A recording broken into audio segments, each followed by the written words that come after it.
ભાજપના ઉમેદવાર હરિભાઈ પટેલે 595 ગામમાંથી 465 ગામોનો પ્રવાસ પૂરો કરીને લોકોને ભાજપમાં મતદાન કરવા માટે અપીલ કરી। પ્રવાસ દરમિયાન દરેક ગામમાં દરેક કોમના લોકોએ ભવ્ય સ્વાગત કરી શ્રી હરિભાઈ પટેલને આવકાર આપ્યો। લોકસભા સામાન્ય ચૂંટણીમાં મહેસાણા ભાજપના ઉમેદવાર શ્રી હરિભાઈ પટેલે 595 ગામમાંથી 465 ગામનો પ્રવાસ પૂરો કરી લોકોને ભાજપમાં મતદાન કરવા માટે અપીલ કરી હતી।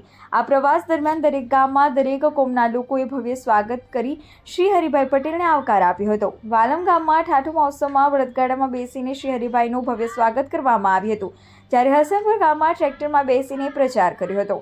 આ ઉપરાંત નવાપુરામાં ઘોડા પર બેસી પ્રચાર કર્યો। કડી તાલુકાના ખેરપુરમાં રબારી પહેરવેશ પહેરીને પ્રચારમાં જોવા મળ્યા હતા।